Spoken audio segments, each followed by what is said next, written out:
सिद्ध जमीन आमच्या हक्काची नाही कुणाच्या बापाची, जमीन आमच्या हक्काची नाही कुणाच्या बापाची, अरे जमीन आमच्या हक्काची नाही कुणाच्या बापाची. बहुप्रतीक्षित नागपूर गोवा शक्तीपीठ महामार्ग स्थगित करण्यासाठी शेळगाव आर तालुका बार्शी इथं शेळगाव, हातीस, जवळगाव, गौडगाव, रातंजन, सावंतवाडी या गावातील बाधित शेतकऱ्यांच्या वतीनं रास्ता रोको करण्यात आला. यावेळी बार्शी तहसील कार्यालयाच्या वतीनं मंडल अधिकारी शेळगाव आर यांना निवेदन देण्यात आलं.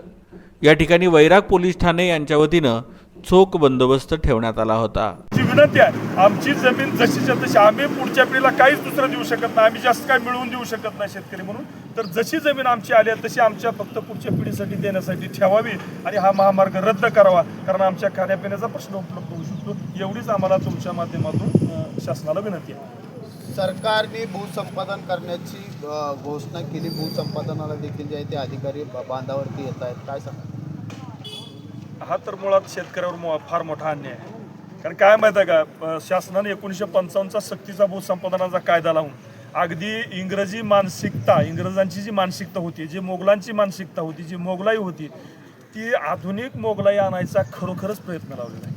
काहीच कारण नाही ना, सरकार काय सांगतं, नुसती 1955चा सक्तीचा भूसंपादनाचा कायद्याची नोटीस दाखवतं आम्हाला तुमची जमीन घ्यायची, असं कुठं असतंय का? त्या साधं शेतकऱ्याला सिंगल सुनावणी घेतली नाही त्याची. प्रांताधिकाऱ्यांना आम्ही बोललो, लोटांगण आंदोलन केलं बार्शीला आम्ही. त्यावेळेस त्यांनी सांगितलं होतं शेतकऱ्यांचं म्हणणं सुद्धा ऐकून. त्या दिवशी राजू शेट्टी बोलले किंवा तुम्ही कसाबला सुद्धा म्हणणं मांडायची संधी दिली. आणि हा शेतकरी आहे तुमचा पोशिंदा, या जगाचा पोशिंदा, या राज्याचा, देशाचा, अर्थव्यवस्थेचा कणा आहे तो.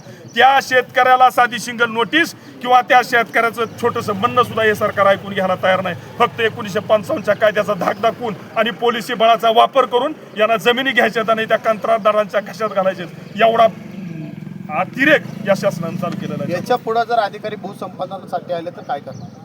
आम्ही परवा शेळगाव हद्दीत, सावंतवाडी, तुळजापूर आणि सोलापूर या हद्दीत आम्ही अधिकारी भूसंपादनासाठी आले असता, फौजफाट्यासह आले असता, त्याच प्रतीचं उत्तर देऊन, विनंती करून, बोटासहित पाय धरून, हात जोडून त्यांनी आम्हाला अटक करायचा प्रयत्न केला, बळजबरी करायचा प्रयत्न केला, तरीसुद्धा आम्ही त्यांना तिथून हुसकावून लावलेलं. आणि अशाच प्रकारचं चोख प्रत्युत्तर, त्याच्यापेक्षा कठोर प्रत्युत्तर इथून पुढे दिलं जाईल.